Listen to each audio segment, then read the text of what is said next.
श्रीमान् वेङ्कटनाथार्यः कवितार्किककेसरी वेदान्ताचार्यवर्यो मे सन्निधत्तां सदा हृदि अस्मद्गुरुपरम्परायै नमः.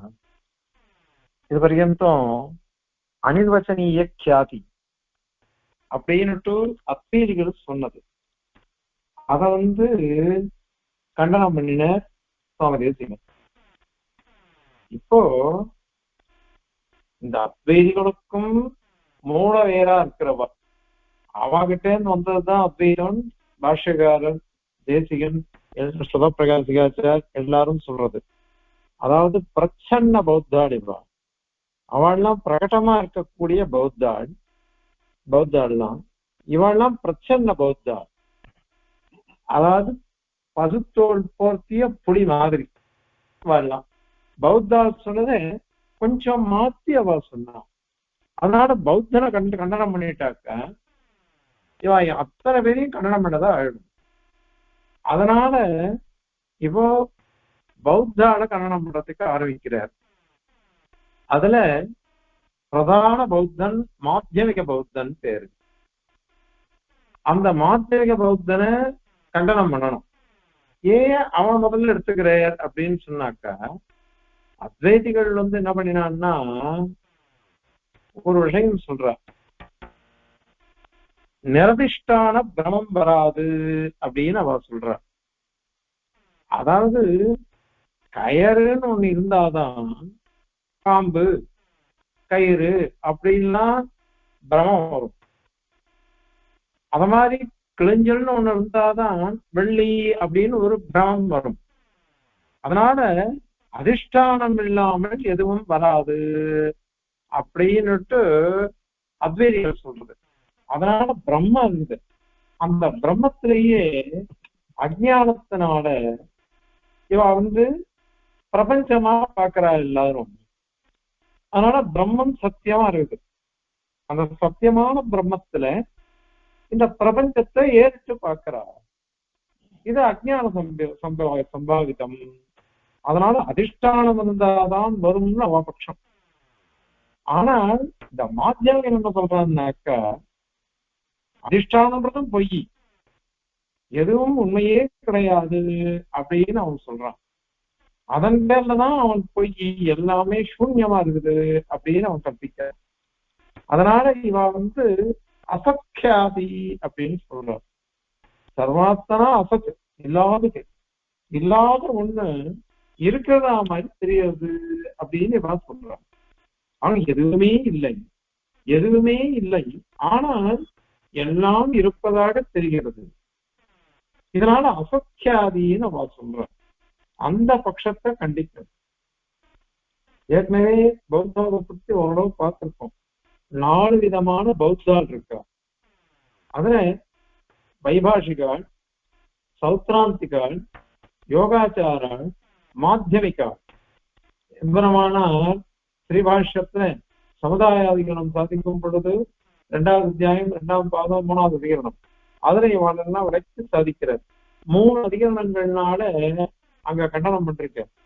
வைபாஷிகாளு, சௌத்ராந்திகாளு, யோகாச்சாராளு, அப்புறம் மாத்தியமிகாளு கண்டனம் பண்றிருக்க. அதுல வைபாஷிகாளுன்னுட்டு நம்மள மாதிரி அவன் இருப்பான், புரியும் சொன்னாக்கா. அடுத்தது சௌத்ராந்திகாள், 3வது யோகாச்சாரம், 4வது மாத்தியமிகாள். வைபாஷிகன்னா என்ன அர்த்தம் அப்படின்னா, விருத்தமான வாழ்க்கையை பேசாதவன்.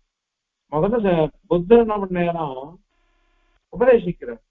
உபதேசிக்கும் பொழுது வஸ்து உண்மையா இருக்கு, எல்லா வஸ்துவும் உண்மையா இருக்கு, ஆனால் க்ஷணிகம் அப்படின்னுட்டு அவர் சொன்னார். அது அப்படியே அவன் ஏத்துட்டு போயிட்டான். அதனால அவன் என்ன சொன்னான், வஸ்து தோல்வி லோகத்துல பாக்குறோம், இதம் அயம் கட்டக அயம் பட்டக அப்படின்னு பாக்குறோம். இது பாக்குறோம், அதனால பிரத்யக்ஷமா தெரியாது. பிரத்யக்ஷமா தெரியறத அனுமானத்தினால ஊகிச்சுக்கலாம். ஆனா வேதான்றது ஒண்ணு ஒத்துக்கல, அதனால சப்தத்தை ஒத்துக்க வேண்டிய பிரமேயம் அவளுக்கு கிடையாது. அதனால பிரத்யக்ஷமும் அனுமானமும் இங்க பிரமாணமா இருக்குது. இதை கொண்டு வைபாஷிகன் எல்லாம் க்ஷணிகம் அப்படின்னு சொன்னான். அந்த அவன் சொல்லச்சே என்ன பண்ணிட்டான்னாக்கா எல்லாமே க்ஷணிகம்னு சொன்னான்யோ. அப்போ ஒரு கேள்வி வருது, எல்லாம் நீ க்ஷணிகம்னு சொன்னாக்கா அப்ப காரிகாரண பாவம் எப்படி வரும்? இப்ப இந்த வஸ்து க்ஷணிகம், ஒரு க்ஷணம் தான் இருக்குதுன்னு சொன்னாக்கா அடுத்த க்ஷணத்துல உற்பத்தி ஆக போற கடத்துக்கு முன்னாடி க்ஷணத்துல இருந்த மண் எப்படி காரணமாகும்? அதான் அழிஞ்சு போயிடுச்சு. காரணமே அழிஞ்சிடுச்சுன்னா காரியம் எப்படி வரும்? அதனால அது வரவே வராது. அதனால பிரத்யக்ஷன்றதே சொல்ல முடியாது அப்படின்னு சொல்லிட்டு கேட்கிறோம் நாம். இது வைபாஷிக பட்சத்தின் மேல தோஷம். அதனால சௌத்ராந்திகன்னு உள்ள போடுறோம். அவன் என்ன சொல்றான், சரி பிரத்யக்ஷத்தினால இப்படி சொன்னாதான் விரோதம் வருது, எல்லாம் அனுமானம் சொல்லிட்டு போறோம். அனுமானமே வஸ்து இருக்கு, ஆனால் அது பிரத்யக்ஷத்தினால தெரிவதில்லை, அனுமானத்தினாலதான். கண்ணால பார்க்கணும், பார்க்க ஒரு வஸ்துவை கிரகிக்கிறது, கிரகிக்கிற சமயத்துல அடுத்த க்ஷணத்துல அந்த வஸ்து போயிடுறது. ஆனால் அந்த பிரத்யக்ஷமானது என்ன பண்றதுன்னா ஆத்மாவுக்கு தெரிவிக்கிறது. அயம் கடவா கடமகம் திருஷ்டவான் அப்படின்னு தெரிவிக்கிறது. தெரிவிச்ச அந்த கடத்தை நாம ஊகிச்சு அறியணும், அனுமானிச்சு அறியணும். அதனால இது அனுமேயமா இருக்குது அப்படின்னு அவ சொல்ற. அனுமானம் தான் தெரியும், அனுமானத்தினாலதான் தெரிய முடியும். முதல் க்ஷணத்துல பார்க்கப்படுகிறது, ஆனால் அறியப்படுவது எப்பொழுது அப்படின்னா அனுமானம் எப்ப பண்றோமோ அந்த க்ஷணத்துலதான் அது. அதனால இந்த அனுமானத்தினால கொண்டு வரதுனால காரிகாரணமாகும் எல்லாம் அப்படியே நிற்கும் அப்படின்ற மாதிரி அவா வந்து சொல்ற. அதுக்கு பதில் என்ன சொல்றா, எல்லாரும் அவளுக்குள்ளேயே ஒருத்தருக்கு நினைச்சுக்கிறான். அதுல வந்து பதில் சொல்லும் பொழுது எது அனுமேயம்னு நீ சொன்னையானாக்கா அது வராது. ஏன் அப்படின்னா மலையில புகையை பார்த்து இந்த மலையா வந்து வன்னியை உடையது, நெருப்பை உடையது, ஏன்னா புகை இருப்பதாலேன்னா அது எப்படி அவனுக்கு தெரிஞ்சது அப்படின்னா மடப்பள்ளியில பார்த்துருக்கான். தலைய பண்ற உள்ள எத்திர எத்திர தூமகா தத்திர தத்திர வன்னிகி, எங்க எங்க புகை இருக்கோ அங்கங்கெல்லாம் நெருப்பு இருக்கு அப்படின்னு அவன் தெரிஞ்சுக்கிறான். இத பிரத்யக்ஷமா உதாரணமா பார்த்துட்டான். அதை பார்த்ததுதான் அனுமானத்தினால அவன் கல்பிக்கிறான், ஊகிக்கிறான். அதனால இப்ப நீ அதுவே இல்லைன்னு சொல்லியானாக்கா, பிரத்யக்ஷம் இல்லை எல்லாம் அனுமானம்னு சொன்னியானாக்கா அப்ப உதாரணம் எங்கேன்னு பாப்ப நீ? அதான் பிரத்யக்ஷமே இல்லையே உனக்கு. பிரத்யக்ஷமே இல்லாததுனால எதையாவது ஒன்னத்தை காமிச்சுதானே நீ வந்து இது சொல்லணும், அனுமானம் சொல்லணும், உதாரணம் காமிச்சு சொல்லணும். அதுவே இல்லையே இங்க. ஏன்னா பிரத்யக்ஷமே உனக்கு இல்லையே, எல்லாமே எல்லாம் அனுமேயம் சொல்லியானாக்கா அதனால உனக்கு தோஷம் வந்துடும். அதனால அந்த அனுமானமே வேண்டியது இல்லை. ஆகவே அதுக்கு யோகாச்சாரம் வந்தான். அவன் என்ன சொன்னா, இந்த வெளி வஸ்துவ ஒத்துண்டாதான சண்டை. வெளியில கடம் இருக்கு, படம் இருக்குது, மிருகம் இருக்கு, மனுஷால் இருக்கா அப்படின்னு லோகத்துல சொல்றோம். இத மாதிரி நீ வந்து வெளி வஸ்துக்கள் எல்லாம் ஒத்துண்டையானாக்கா அப்பதான் இது மாதிரி விரோதம் வருது. இது உண்மையா இருக்கா இல்லையா, காரிகாரணமா வருமா வராதா அப்படின்லாம் கேள்வி வரும். அதனால அது வேண்டாம். வேற என்ன பண்ணணும் அப்படின்னா எல்லாம் ஞானம், எல்லாம் ஞானம்தான். ஞானம் தான் எல்லாமே. அதாவது க்ஷணிக விஞ்ஞானம் தான். ஒரு ஞானம்தான் நமக்கு கடம்னு நம்ம மனசுல இருக்கு. கடம் எப்படி இருக்கும்னு நமக்கு தெரியுது, கடத்தினுடைய வடிவம் நமக்கு தெரியுது. அதுதான் அந்த ஞானம் தான் கடமாக நமக்கு தெரியுது. வசுதாக கடமே ஒண்ணு இல்லை, ஞானமே கடமாக தெரிகிறது, வஸ்துவாக தெரிகிறது அப்படின்னுட்டு இவன் சொல்றான் யோகாச்சாரம். அப்படி சொன்னதுனால ஞானமே எல்லாம் இருந்துட்டு போடுமே. இப்ப நீ பாஷ்ய வஸ்துவை அங்கீகரிச்சாதான் இந்த சண்டை எல்லாம். அதெல்லாம் வேண்டவே வேண்டாம், எல்லாம் விஞ்ஞானாத்மவாதின்னு உனக்கு பேரு. அதனால ஞானமே பாஷ்ய வஸ்துவாக லோகத்துல வெளியில நம்ம பாக்குறவே அந்த வஸ்துக்களாக ஞானமே தெரியுது அப்படின்னு அவ சொல்றாரு. அதையும் அவ என்ன பண்ணிட்டான்னாக்கா எல்லாமே க்ஷணிகம் தான் சொல்றா. இவா 3 பேரும் வைபாஷிகன், சௌத்ராந்திகன், யோகாச்சாரன், இவா 3 பேருமே என்ன பண்ணிட்டான்னாக்கா எதுவா இருந்தாலும் க்ஷணிகம் தான், ஒரு க்ஷணத்துலதான் இருக்கும். இந்த ஞானம் இப்போ ஒரு ஞானம் இருக்கு, இந்த ஞானத்தினால நம்ம எதை அறியறோமோ அந்த ஞானம் தான் கடமா வருது. அடுத்த க்ஷணத்துல அந்த கட ஞானம் போயிடுது, அடுத்த க்ஷணத்துலதான் இன்னொரு கட ஞானம் வருது, ஞானமாகிற ஒரு கடம், ஞான ரூபமாகிற ஒரு கடம் வருது அப்படின்னு அவ சொல்ற. இந்த 3 பேரும் ஒரு பதில் சொல்லணும். க்ஷணிகம் அப்படின்னு நீ சொல்லிட்டியானாக்க முன்னாடி இருந்த கடத்துக்கும் பின்னாடி இருக்கிற கடத்துக்கும் எப்படி சம்பந்தம், அல்லது முன்னாடி இருந்த மண்ணுக்கும் பின்னாடி இருக்கிற கடத்துக்கும் என்ன சம்பந்தம், எப்படி காரிய காரண பாவம் வரும் அப்படின்னு அவ கேள்வி கேட்கிறார். அதற்கு பதில் அவளே என்ன சொல்றான்னாக்கா இதெல்லாம் சந்ததி இருக்கு. சந்ததினா தொடர்பு. லோகத்துல பார்க்க முடியும், கடமானது ஒவ்வொரு க்ஷணத்திலையும் ஒவ்வொரு கடம் இருக்கு, ஒண்ணுக்கு ஒண்ணு சந்ததி இருக்கு, தொடர்பு இருக்குது, அதனுடைய சந்தானம் தொடர்ச்சி. அதுதான் காரிகாரண பாவம் எல்லாத்தையும் சமர்ப்பிச்சிடும் அப்படின்னு அவ சொல்றான். இத மாத்தியமிகம் பௌத்தன் இருக்கான் பாருங்க, அவன் தான் உத்தம பௌத்தன் பேரான். அவன் ஒத்துக்க மாட்டேன்றான். இதுவும் தவறு. ஏன் அப்படின்னாக்கா நீ இந்த க்ஷணிகவாதம் ஒத்துக்கிட்டாலே அந்த க்ஷணிகவாதத்துக்கு காரிகாரண பாவம் சொல்லவே முடியாது. நான் சந்ததியை ஒத்துருக்கேன், தொடர்பு இருக்கு, தொடர்ச்சி இருக்குது, அதனால ஒண்ணும் இது இல்லை அப்படின்னு நீ சொன்னீங்கன்னாக்கா அதுவும் தகராறு தான். ஏன்னா அந்த சந்ததி இருக்குதே தொடர்புன்றது அது உண்மையா பொய்யா, அல்லது அது க்ஷணிகமா ஸ்திரமா அப்படின்னு கேள்வி வரும். அது பொய்ன்னு சொன்னா அதுக்கு ஒரு சந்ததி சொல்லணும், அந்த சந்ததி பொய்யா அல்லது க்ஷணிகமா அப்படின்னு கேள்வி வரும். எப்படி அனவஸ்தையா போயிட்டே இருக்கும், முடிவே இல்லாம தோஷமாவே வந்து. அதனால இந்த அவன் 3 பேர் சொல்றதையும் அவன் ஒத்துக்க மாட்டேன்றான் பௌத்தன், மாத்தியமிக பௌத்தன்.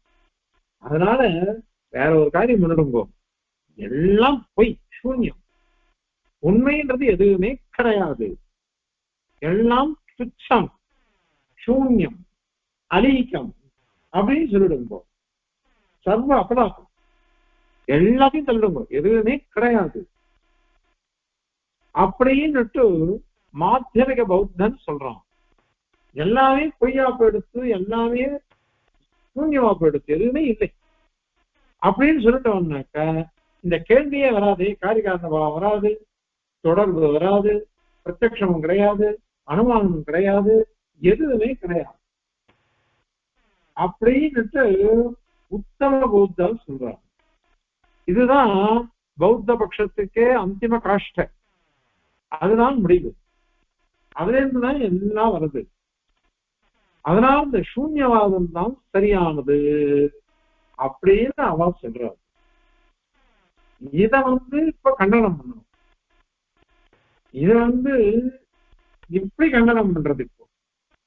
இப்ப அவளை நாம கேள்வி கேட்கணும், இப்ப லோக விவகாரம் எப்படி வரும், இது கடம், இது எதுவுமே இல்லைன்னு நீ சொல்ற, ஆனால் நம்ம சாப்பிடாம இருக்கமா, தூங்காம இருக்கமா, தூங்கணும்னாக்கா எப்படி எப்படி சுகங்கள்லாம் நமக்கு தேவை, எத்தனை எதிர்பார்ப்பு இருக்கு, ஆகாரத்துக்கு எப்படி இருக்கு, மனுஷ விவகாரம் இருக்கா இல்லையா, இதுக்கெல்லாம் நீ என்ன சொல்லுவேன்? இந்த லோக விவகாரத்துக்கு என்ன பதில் சொல்ல போறீங்க அப்படின்னு கேட்டாக்கா இவன் நம்ம அத்வைதிகள் மாதிரி அதெல்லாம் வியாபகாரிகமா இருக்குது. வியாபகாரிகம்ன்றத அவ என்ன பண்றான்னா சம்பிருதி சத்தியம்னு சொல்றா. சம்பிருதி அப்படின்னு சொல்றா ஒரு வார்த்தை. சம்பிருதி அப்படின்னாக்கா சம்பிரதம், சம்பிருதின்னா மாயை, அஜ்ஞானம், அவித்யெல்லாம் சொல்றா பாருங்க, அதுக்கு அபரபரியாது அவ சொல்லக்கூடிய ஒரு சொல். இந்த சம்பிருதின்றதுதான் சத்தியமானது நம்ம லோகத்துல பாக்குறது. அது உண்மையிலேயே சூன்ய துக்கம் தான் பரமாத்மான சத்தியம். மீதி எல்லாம் இந்த சம்பிருதி சத்தியமா தான் இருக்குது. அதனால இது சூன்ய விவர்த்தம் அப்படின்னு சொல்றார். சூன்யமா இருக்கிறதே மாறுது. ஒரு கயனானது பாம்பா தெரியுது, அந்த மாதிரி சூன்யமா இருக்கிறது இத மாதிரி வஸ்துவாக தெரியுது விவர்த்தமாக அப்படின்னு நம்ம சொல்றோம். அதனால இவளுக்கு சூன்ய விவர்த்தவாதிகள் அப்படின்னு கூட அவளுக்கு பேர் உண்டாம்.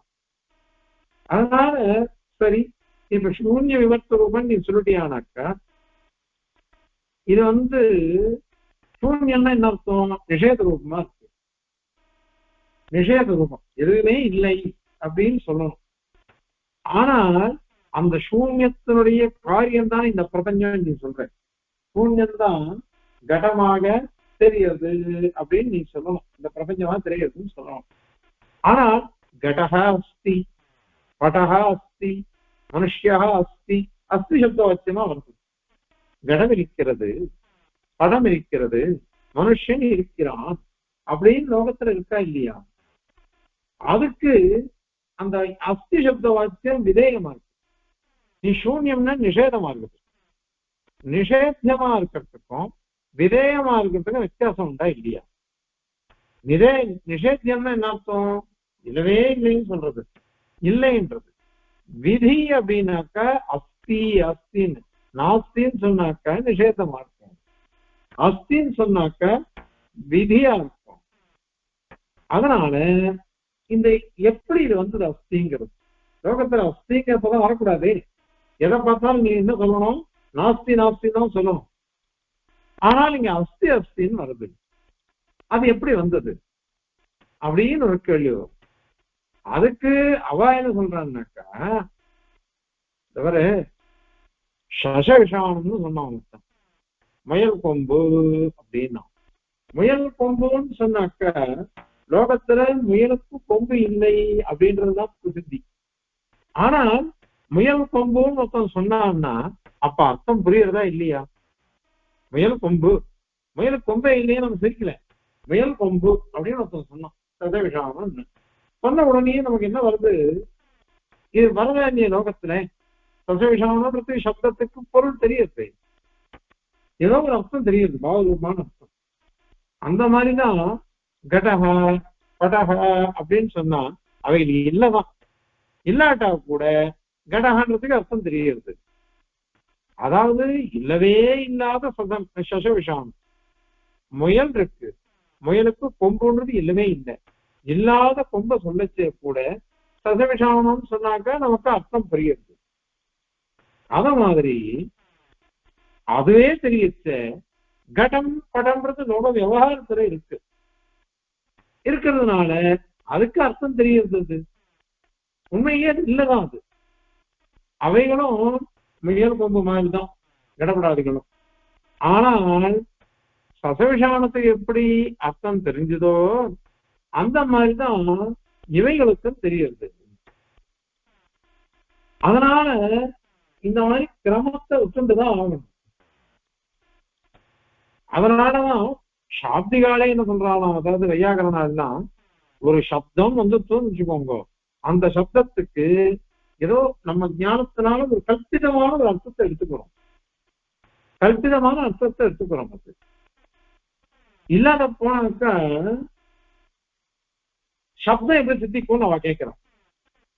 சப்தம் எப்படி சித்திக்கும்? ராமன் அப்படின்னு சொன்னாக்கா அர்த்தம் கிடையாது, வெறும் பிராதிபதிகம். அது ராமஹா பகுதி விகுதின்னு சொல்றோம் தமிழ்ல, பிரகிருதி பிரத்யம் சம்ஸ்கிருதத்துல. இது ரெண்டும் சேர்ந்தாதானே சப்தம். அது ரெண்டும் சேர்ந்தாதான் சப்தம். அது ரெண்டும் சேர்ந்தாதானே சப்தம் வரும். இப்போ இந்த மாதிரி கடக அஸ்தி அப்படின்னு சொன்னான், சசவிஷானம் அப்படின்னு சொன்னாலும் சப்தம் தெரியுது. அன்னைக்கே சொன்னோம், மர்க திருஷ்ணாம் பத்தி ஸ்நாதக கபுஷ்பகிருத சேகரக ஏஷ வந்தியாசுதோயாதி சசசிங்க தனுர்தரக அப்படின்னு சொன்னோம். இப்ப அந்த மாதிரி இடத்துல இல்லாத வஸ்து நமக்கு பொருள் புரியறதா இல்லையா? சசசிங்கம் அப்படின்னா சசசிங்கம்ன்றது இல்லவே இல்லை. சசம் இருக்கு, முயல் இருக்கு, ஆனால் சிங்கம் இல்லை, கொம்பு இல்லை. ஆனால் அதுக்கு அர்த்தம் தெரியுறதே. அந்த சப்தம் எப்படி சித்திச்சது அப்படின்னு கேள்வி கேட்கிறான் வையாகரனை. அதனால அந்த மாதிரிதான் இங்கேயும் அதனாலதான் இன்னும் நான் சொல்றேன், மாடியில இருட்டு இருக்குது அப்படின்னு சொன்னோம். மாடியில இருட்டு இருக்குன்னு, இருட்டுன்னு என்ன அர்த்தம்? நம்ம சித்தாந்தத்துல இருட்டுன்னு ஒரு பதார்த்தம் தான் நம்ம சாதிச்சிருக்கோம் அத்ரவிய இது ஜடத்திரவிய தளத்துல. ஆனா பொதுவா லோகத்துல வெளிச்சம் வந்ததுல இருட்டு போயிடும். இப்ப இருட்டு இருக்கு அப்படின்னு சொன்னாக்க வசுதாக அது அபாவ ரூபம் தான். தேஜஸோட அபாவம், வெளிச்சத்தோட இன்மை இல்லாமை, அதுதான் தெரியுது. ஆனால் நம்ம தமசு இருக்கு, இருட்டு இருக்குன்னா இருட்டு ஒரு பதார்த்தமா இருக்குதுன்னு நம்ம நிச்சயிக்கிறோம். ஆனா நாங்க என்ன இருக்கு, பிரகாச அபாவம் தான் இருக்குது. அதான் நாம என்ன பண்றோம், இல்ல இல்ல அபாவம் கூட ஒரு பாவ பதார்த்தம் தான் நம்ம சித்தாந்தம். நம்ம சித்தாந்தத்துல அபாவம் ஒரு பதார்த்தம் கிடையாது. பின்னாடி வரப்போறது 4வது சரத்துல சொல்ல போறேன். அபாவம் ஒரு பதார்த்தம் நமக்கு கிடையாது. எல்லாம் பாவாந்தரமா தான் ஒத்துக்கணும், பாவாந்தரமா தான் நாம ஒத்துக்கணும். அதனாலதான் இந்த மாதிரி லோகத்துல சிரமம் இருக்கு. ஆகவே இப்போ மாத்தியமிக பௌத்தன் என்ன பண்ணாங்கனாக்கா எல்லாமே இத மாதிரிதான் இருக்குது, எதுவுமே உண்மை கிடையாது, எல்லாம் பொய், எல்லாம் சூன்யம் அப்படின்னுட்டு அவ சொன்னான். அதற்கு சுவாமி சமாதானம் சாதிக்கிறார்.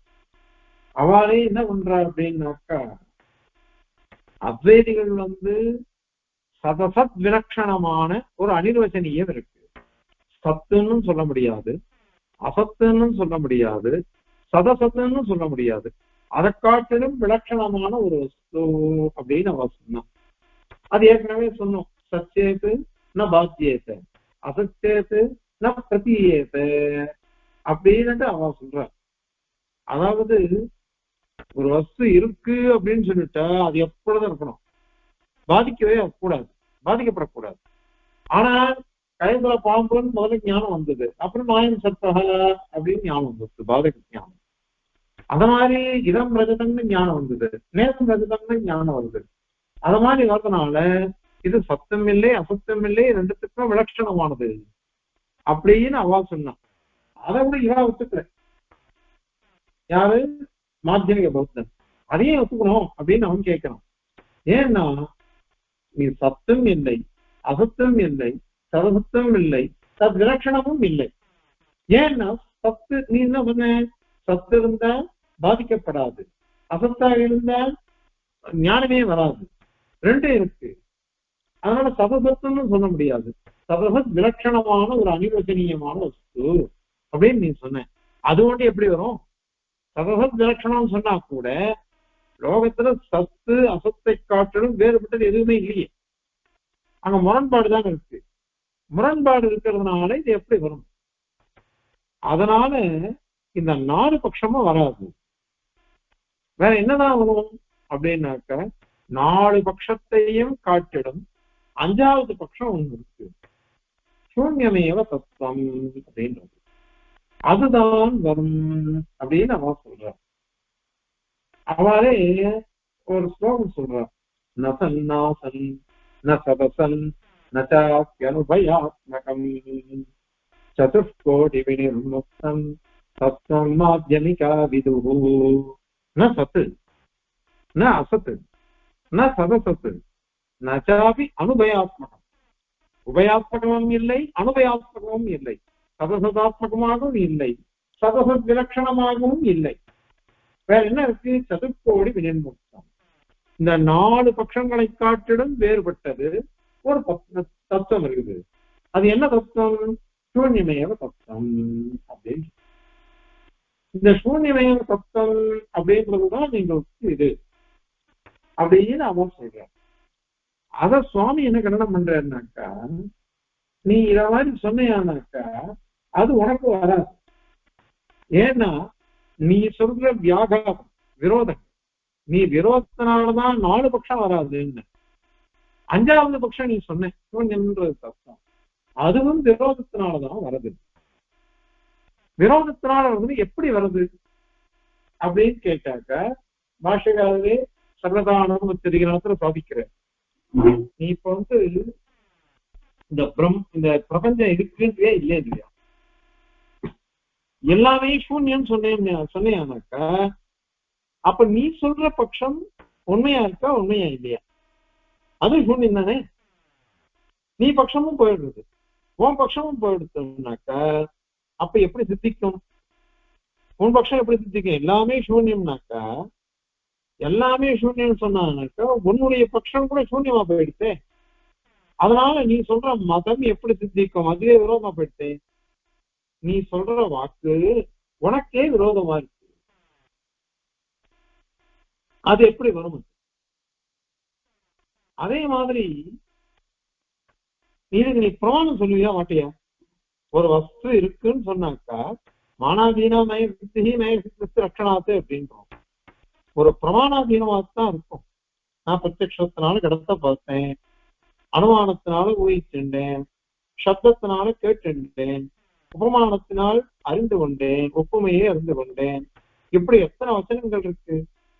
பிரமாணங்களை கொண்டுதான் நான் தெரிந்து கொள்கிறோம். இப்ப பிரமாணம் இருக்கா சொல்லு. பிரமாணம் இருக்குன்னு சொன்னேனாக்கா, அப்போ பிரமாணம் இருக்குன்னு சொல்லிட்டியானாக்கா அப்ப அந்த பிரமாணம் இருக்கிறதுனால சர்வம் சூன்யம் தத்துவம் போயிடுவீங்க. உனக்கு சர்வம் சூன்யம் அப்படின்றதே போயிடுச்சு. ஏன்னா பிரமாணம் இருக்கே. பிரமாணம் இருந்ததுன்னா எத்தனை பிரமாணம் நான் கேட்பேன், அந்த பிரமாணத்துக்கு எத்தனை பேதம் இருக்குன்னு கேட்பேன். எல்லாத்தையும் கேட்டுட்டே வந்தேனாக்கா 1 ஒத்துட்டேனாக்கா 12 ஒத்துக்கணும். இந்த மாதிரி வர்றதுனால உனக்கு எப்படி இது சரியா இருக்கும்? அதனால பிரமாணம் இது சரி. பிரமாணம் இருந்ததுன்னாக்கா அப்ப பிரமேயம் இருக்கணும். பிரமாணம் இருந்தாக்கா பிரமேயம் இருக்கணும். பிரமாணத்தினால் அறியப்பட வேண்டிய ஒரு பிரமேயம் இருக்கணும். அப்பொழுது அறிந்து கொள்கிற பிரமாதாவும் இருப்பான். அறிந்து கொள்கிற பிரமாத்தா ஞாதா ஞேயம் ஞானம் 3த்தையும் ஒத்துக்கணும். ஞாதா ஞேயம் ஞானம் எல்லாம் ஒத்துண்டியானாக்கா அப்ப இது அத்தனையும் இருக்குதே உனக்கு. அதை போய் நீ இல்லைன்னு எப்படி சொல்ல முடியும்? அதனால இதுவும் உனக்கு விரோதம் வந்துடும். அது மட்டுமா, நீ இத மாதிரி சொன்னாக்கா எதுவுமே இல்லை அப்படின்னு சொல்லணும். இப்போ ஜைன பங்கம் உனக்கு எப்படி வரும்? ஜெயினால அடுத்த ஸ்தலத்துல கல்யாணம் பண்ண போற. ஜெயின பட்சத்துல சப்தபங்கி நியாயம்னு ஒண்ணு ஒத்துட்டு இருக்காங்க.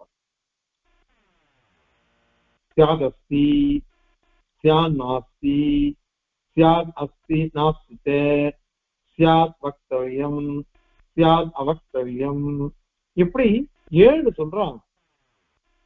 7 சொல்றா சப்தபங்கி நியாயத்தினால. அதாவது எல்லாம் அனைகாந்தவாதம் பேர். எல்லா வஸ்துலையும் எல்லாம் இருக்கு, இல்லைன்றதே கிடையாது, இருக்குன்றதே கிடையாது, எல்லாம் எல்லாத்திலையும் இருக்கு அப்படின்னு ஒத்துன்னு இருக்கா. இப்ப கிட்டத்தட்ட நீ சொல்றதும் அவ சொல்றதும் ஒன்னாதான் இருக்குது. நீ சப்தபங்கியே நீ எப்படி கண்டனம் பண்ணுவ? அவள்தான் இது மாதிரி சொல்றா. ஒண்ணு இல்லைன்றா, இல்ல இருக்குன்றா, ரெண்டுத்தையும் கலவையா இருக்குன்றா. நீ எப்படி அவள்கிட்ட நீ கண்டனம் பண்ணாக்கா இப்போ ஒன்றை நீ கண்டனம் பண்ணணும். நீயே என்ன சொல்லிட்ட? எதுவுமே இல்லைன்னு. நீ பிரமாணமே இல்லைன்ற. பிரமாணமே இல்லாமல் அவ பட்சத்தை நீ கல்யாணம் பண்ணியானாக்கா அவன் என்ன கேட்பான்? என் பட்சத்தை கல்யாணம் பண்றியே, உன் பட்சத்துக்கு எது பிரமாணம் அப்படின்னு கேட்பான்.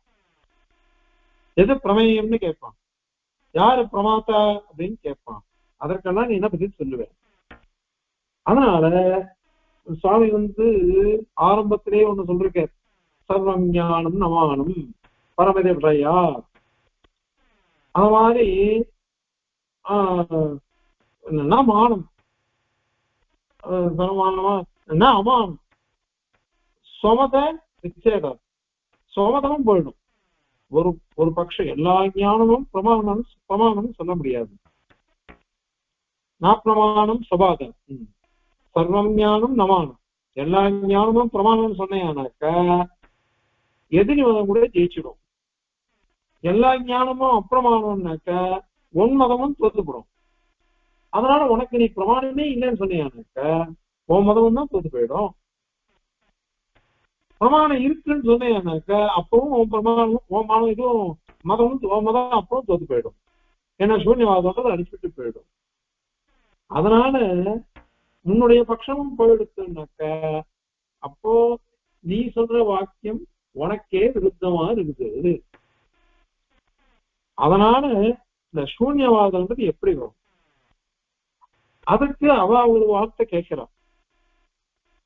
ஏற்கனவே சொன்ன பாருங்க, சுச்சம் லோகத்துல இருக்கு, அலீகம் அப்படின்னு ஒண்ணு இருக்கு, நித்யா அப்படின்னு சொல்றோம், அன்றதம் அப்படின்னு சொல்ற, இந்த மாதிரி லோகத்துல இருக்கு.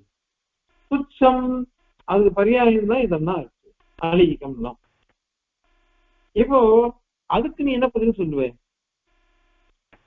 அதற்கு நீ என்ன பதில் சொல்லுவேன்? ஏன்னா ஒரு வஸ்துவை நிராகரிக்கிறது ரெண்டு விதமா நிராகரிக்கலாம். விதி ரூபமா நிராகரணம் பண்றது, நிஷேத ரூபமா நிராகரணம் பண்றது. விதி ரூபமா பண்றதுன்றது எப்படி அப்படின்னாக்க, இந்த தமசானது இருக்கு, தமசு ஒரு பதார்த்தம் இருக்குது, அந்த பதார்த்தமானது என்ன சொல்லுவீங்க? தமோஸ்தி அப்படின்னா.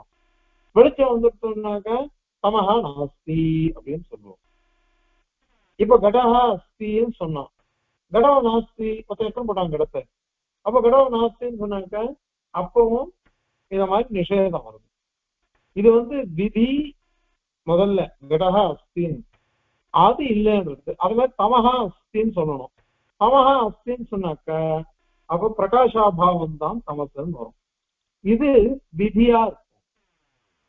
அதே விதியம் என்னது அப்படின்னாக்கா சசபங்கம் நாஸ்தி, மயல் கொம்பு இல்லை அப்படின்னு சொல்றது.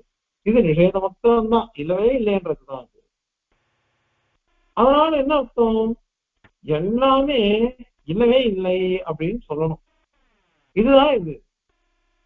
அதுக்கு உதாரணம் ஒண்ணு சொல்றாரு, வந்தியாபுத்திரன் அப்படின்னு சொல்றான், மலடியின் பிள்ளை அப்படின்னு ஒருத்தன் சொல்றான். மலடியின் பிள்ளைன்னு சொன்னாக்கா அப்போ வசுதா வந்தியா, அவளுக்கு குழந்தையே பிறக்காது. அவளுக்கு புத்திரன் பிறந்தான்னு சொன்னாக்கா அதுக்கு அர்த்தம் தெரியறதா இல்லையா? அந்த மாதிரிதான் இது துச்சம் அலீகம் அப்படின்னு சொல்றது. இதுக்கெல்லாம் அர்த்த சூன்யம், அர்த்தமே கிடையாது. ஆனாலும் நம்ம ஏதோ ஒரு அர்த்தத்தை கிரகிச்சுக்கிறோம். கேஷ வந்தியாசதோ யாதி அப்படின்லாம் அர்த்தம் பண்ணிக்கிறோம். அதனால இது இல்லாத வஸ்துதான், எதுவுமே லோகத்துல கிடையாது. அததான் துச்சம்னு சொல்றோம் அப்படின்னா அவா பதில் சொல்றாரு. அதற்கு சுவாமி என்ன பதில் சொல்றாருன்னா, லோகத்துல துச்சம் அலீகம் இதெல்லாம் சப்தங்கள்லாம் இருக்கு பாருங்க, அது எல்லாமே நீங்க சொல்ற அர்த்தத்துல கிடையாது. ஒரு சமயம் இருந்தது, இப்பொழுது இல்லை அப்படின்னு சொல்றதுலதான் அது நோக்கோட உத்தேசமா இருக்கு. ஒரு சமயம் ஒரு காலத்துல இருந்தது, இப்ப இல்லை அப்படின்னு அர்த்தம். கடம் முன்பு இருந்தது, இப்பொழுது இல்லை அப்படின்னு தான் அர்த்தம் வரும். அதனால நாங்க சொல்றதுல விரோதமே கிடையாது, இதுதான் சரியானது. ஏன்னா அப்படிதான் லோகத்துல பார்த்தோம். பாதிதார்த்தம் பாதிதார்த்தம் பாதிதமான விஷயத்துல அது அர்த்தம் வருது, அது உண்மையிலேயே அர்த்தம் கிடையாது. அதனால இந்த மாதிரி பாதிதார்த்தமான நிவாதம் ஒத்துக்கணுமே தவிர்த்து உண்மையிலேயே இந்த அர்த்தம் உண்மையான அர்த்தம் கிடையாது. அதனால ஏதோ ஒரு காலகட்டத்துல ஒரு வஸ்து இருந்தது, இப்பொழுது அது இல்லை அப்படின்ற அர்த்தத்துலதான் வந்தது. அதுதான் துச்சம் அலீகம்லாம் கூட. ஆகையால் நீங்க இந்த மாதிரி கல்பிக்கிறது சர்வம் சூன்யம் அப்படின்னு கல்பிக்கிறது வராது. அதனால அசத்தியாதின்றதே வரவே வராது. அசத்தியாதின்றதே வராததுனால நீங்க எவ்வளவு தூரம் சுத்தி சுத்தி வந்தாலும் உங்களுக்கு உங்க இஷ்டமானது சித்திக்காது. அதனால திருப்பி திருப்பி சொன்னோம், நீ எல்லாமே போயிடுத்துனாக்கா பிரமாணமும் போயிடும். பிரமாணமே போயிடுத்துன்னா பிரமாணம் இல்லாம எப்படி சித்திப்பீங்கோ? குமாரனை பற்றி பிரயோகம் பண்ற அதிகாரோபாயத்வா நவாதே சூன்யவாதினா இதுல தர்க்கபாதம் பேரு மீமாம்சையில முதல் அத்தியாயம் முதல் பாதத்துல மீமாம்சையில மீமாம்சையில அதுல 5வது அதிகரணம் பௌத்த ஔத்தத்திக சூத்திரம் 5வது சூத்திரம். அதுல நிராலம்பனவாதம் சூன்யவாதம் அதெல்லாம் கண்டனம் பண்றார் பாஷ்யகாரனும் சுபரசுவாமியும் குமாரன் பட்டரும். அப்ப குமாரன் பட்டரும் சொல்ற அதிகாரக சூன்யவாதி வாதே வாதம் பண்றதுல சூன்யவாதிகள் இருக்காளே மாத்தியமிகால் அவளுக்கு அதிகாரமே கிடையாது. ஏன் அப்படின்னா அனுபாயத்துவ உபாயமே இல்லையே அவளுக்கு. ஒரு உபாயத்தை ஒத்துந்தாதான் உபாயம்னா பிரமாணாதிகள் அவைகளே நீ ஒத்துக்கலையே. நீ சொல்ற யுக்தியும் பொய், எல்லாம் பொய் தானே. நீ சொல்றது எல்லாம் உண்மை இல்லை, சூன்யம் தானே. எதுவுமே இல்லைன்னு சொல்றவனுக்கு யுக்தி எப்படி சித்திச்சது, எப்படி பிரமாணம் சித்திச்சது? அதனால எதுவுமே வராது அவனுக்கு. அதனால நீ எந்த விஷயமா போனாலும் உனக்கு விரோதம் தான் வரும். அதனால ஏற்கனவே ஒண்ணு சொன்னோம், ஒரு சப்தத்தை சொன்னாக்க அந்த சப்தத்துக்கு ராமஹா அப்படின்னு சொல்றோம், அது ஒரு அர்த்தத்தை கொடுக்கறது. நீ துச்சம்னு சொன்னா கூட அர்த்தத்தை கொடுக்கறதா இல்லையா? சிவங்கன்னு ஒரு தத்துவத்தை சொல்றதா இல்லையா? ஏன்னா ஒரு சப்தத்தை எடுத்துட்டா ராமஹான்னா ராமஹா அப்படின்னா ராமன் என்கிறவன் இருக்கிறான், அஸ்தின்னு எடுத்துக்கணும். ராமோஸ்தி ராமஹா ஆசீத் அப்படின்னு அர்த்தம் பண்ணிக்கணும். அதனால எல்லா இடத்துலயும் இந்த மாதிரி ஒரு அர்த்தம் வருது. ஆகவே நீ எவ்வளவு தூரம் சொன்னாலும் உனக்கு விரோதம் தான் வரும். ஆகவே சூன்யவாதம்ன்றதே சித்திக்காது. அதனால அசத்தியாதி அப்படின்னு ஒன்னால சொல்ல முடியாது. இல்லாததுதான் இருக்கு, இல்லாததுதான் இருக்கிற மாதிரி தெரியுது. அதனால சூன்யம்தான் தத்துவம் நீ சொல்லிட்டு இருக்க, அது உனக்கு வராது அப்படின்னு இந்த மாத்தியமிக மதத்தை விமர்சித்து இங்க அனுகிரகிக்கிறார் சுவாமி. இப்போ ஸ்லோகம் தெரிவித்தோம்.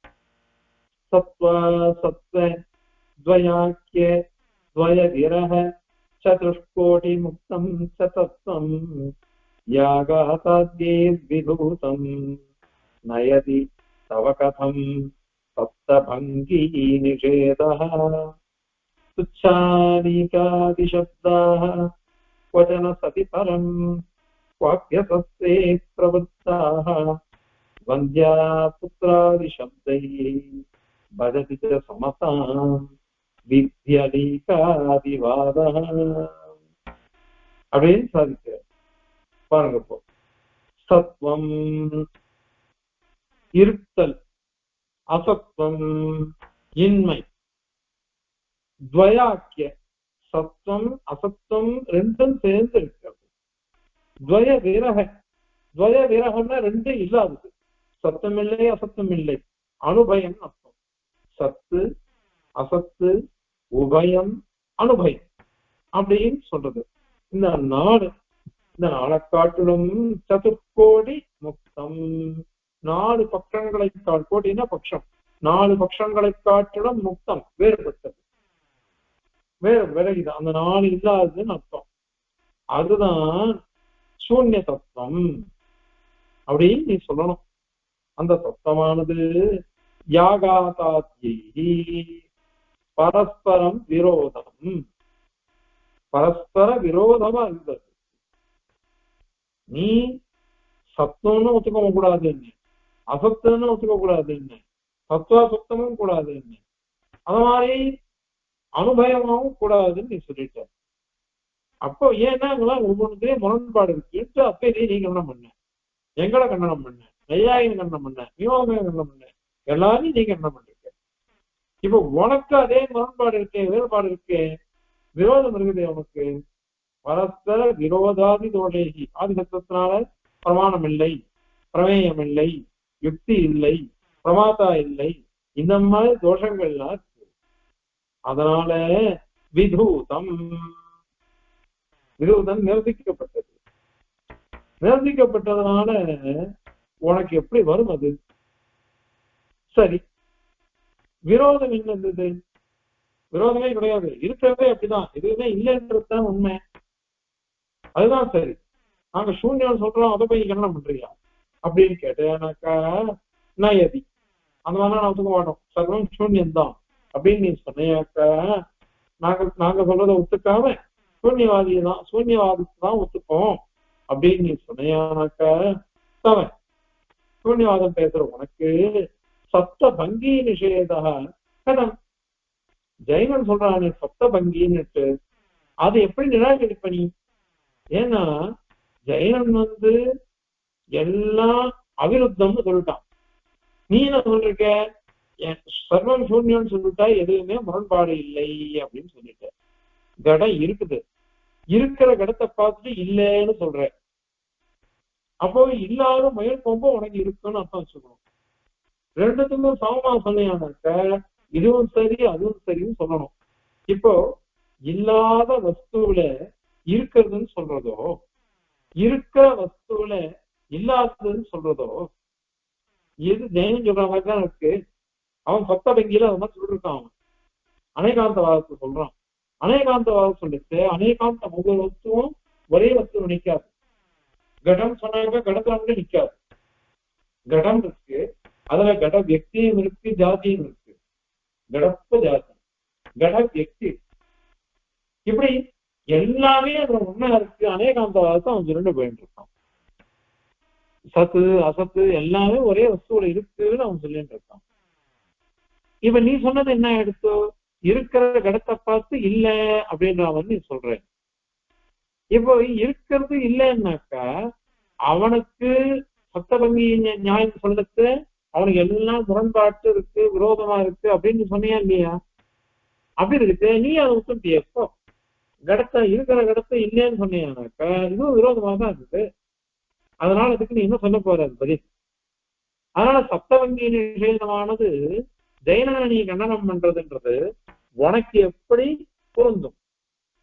அதனால உன்னால கண்டிக்கவே முடியாது. சரி, அவ என்ன கேட்டா அதுக்கு பதில், உங்க வேதமே துச்சந்த சப்தத்தை பிரயோகிக்கிறது. துச்சன்றது சில இடத்துல இருக்கு. அந்த மாதிரி ரிக்வேதம் சொல்றது நாசதாசி நோசதாசி ததானீம் தமஹாசி அப்படின்னு சொல்றது. அப்போ பிரளய காலத்துல எதுவுமே இல்லை, நான் சதாசி நான் அசதாசி அப்படின்லாம் சொல்றது. அப்போ சர்வ நிஷேதம் தான் அங்கேயும் இருக்கு. அப்போ துச்ச பதம் இருக்குது, எதுவுமே இல்லைன்னு தெரியுது பழைய காலத்துல. அது நீ ஒத்தம் வைக்கியா இல்லையா? அந்த மாதிரி இங்கேயும் நாங்க சொல்றது ஒத்துக்கிய, வேதம் சொல்றது நீ ஒத்துக்கிற, நாங்க யுக்தி சொல்றதுன்றோம். நீ வேதம் உனக்கு எனக்கு யுக்தி இருக்குன்றோம். அதனால எங்களை பார்த்துட்டு மட்டும் நீ கோச்சுக்கிறியே, சண்டை போடுறியே.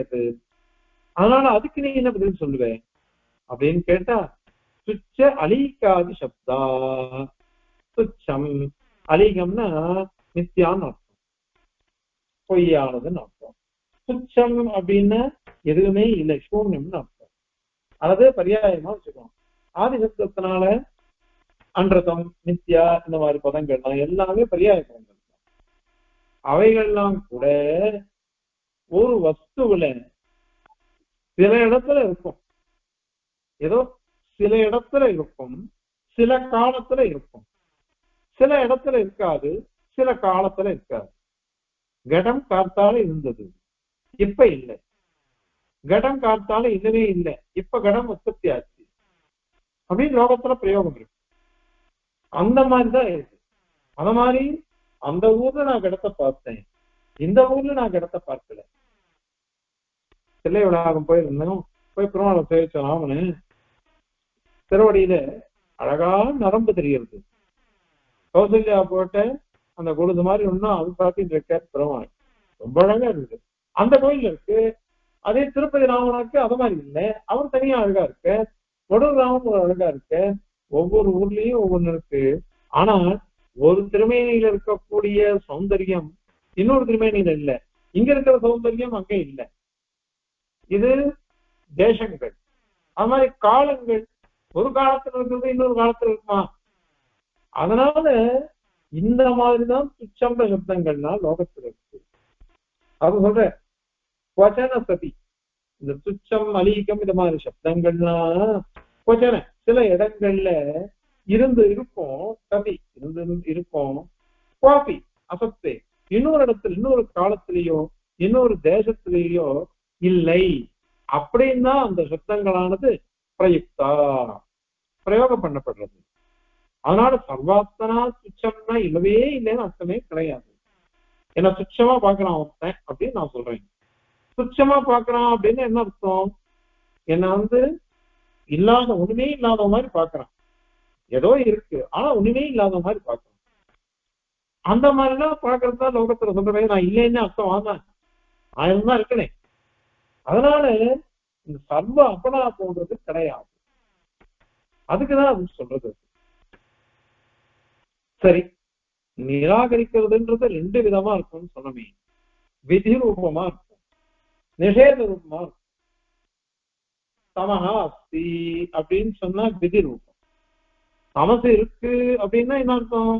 பிரகாச அபாவம், பிரகாசத்தினுடைய இல்லாம, அதுதான் தமசு. இது விதி ரூபமானது.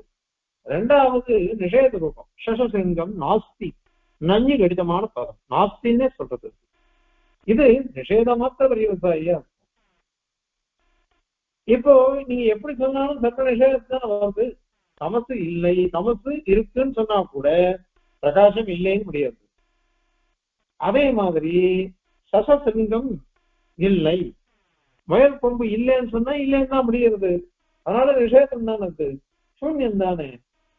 அப்படின்னு சொன்னாக்க அதற்கு கூட சொல்றது, நீங்க எப்படி சொன்னாலும் சரி, வந்தியாபுத்திராதி சப்தை வித்யலீகாதி வாதஸ்த விதி தமசு இருக்கு அப்படின்னு சொல்றதோ அல்லது பொய் அப்படின்னு சொல்றதோ அலீகாதி வாதஸ்த, இதெல்லாம் வந்தியாபுத்திராதி சப்தை, மலடியின் பிள்ளை, அந்த மாதிரி சசசங்கம், இந்த மாதிரி சப்தங்கள்னால சமத்துவம், அவைகளோட கூட சமத்துவத்தை அடைஞ்சிடுறது. ஏன் அப்படின்னாக்கா, நீ வந்தியாபுத்திரன் அப்படின்னு சொன்னா அர்த்தசூன்யம் தான். ஆனா அவைகள்லாம் ஏதோ ஒரு அர்த்தத்தை நம்ம கொண்டு வந்து கொடுத்துருதா இல்லையா? அத மாதிரி அந்த வந்தியாபுத்திரமான சர்வாத்மனா இல்லைன்னு சொல்லலாம், சத சிங்கம்னா இல்லைன்னு சொல்லலாம். ஆனா துச்சம்ன்ற பதமானது அபாவ தத்துவத்தையே சொல்றது என்றது கிடையாது. அந்த மாதிரி இல்லை, அந்த மாதிரி நாங்க சொல்லலை. அத மாதிரி லோகத்துல இல்லை. ஏன்னா வஸ்து இருக்கு, அதை பார்த்துதான் இருக்கும். அதனால எல்லா வஸ்துக்களும் இருந்துதான் இருக்கு, இல்லைன்றதே நமக்கு கிடையாது. அது ஏற்கனவே சொன்னோம், அபாவன்ற ஒரு பதார்த்தமே நமக்கு கிடையாது. ராபாகரணோ அல்லது வேதாந்த விசிஷ்டாத்வைதிகளோ அபாவம்ன்ற பதார்த்தத்தையே ஒத்துக்கல, கிடையவே கிடையாது. நமக்கு எல்லாம் எல்லாம் பாவாந்தர அபாவவாதிகள். கடம் இல்லைன்னா என்ன அர்த்தம்? கபாலமா மாறிடுச்சுன்னு அர்த்தம். கடம் உற்பத்தி ஆச்சு, மண் இல்லைன்னு சொல்ல முடியுமா? மண் இருக்கே கடத்துல, மண்ணு கடமா மாறிடுது, ஒரு நிலையிலிருந்து இன்னொரு நிலையை அடையிறது. அதனால நாசுதோ வித்தியதேபாக நாபாகம் வித்தியதேபா அப்படின்னு இருக்கிறோம். அதனால லோகத்துல ஒரு வஸ்து இன்னொரு வஸ்து அடையிறது அப்படின்னு தான் அர்த்தம். அதனால இந்த கிரமத்துலதான் எல்லாம் இருக்கே தவிர்த்து இல்லைன்றதே கிடையாது. அதனால சூன்யம்னு நீ சொல்ல முடியாது. சூன்யம்னு சொன்னாக்கா அந்த சூன்யத்தை சொல்லி அதன் பேர்ல எதுவுமே இல்லைன்னு நீ கற்பிக்கணும். அப்போ லோகத்துல நம்ம விவகரிக்கிறோமே, அதுக்கெல்லாம் நீ சம்மதி சத்தியம் அப்படின்னு சொல்லணும். அந்த மாதிரி எல்லாம் சொல்லி நிறைய கற்பனைகள். அந்த மாதிரி கிடையாது.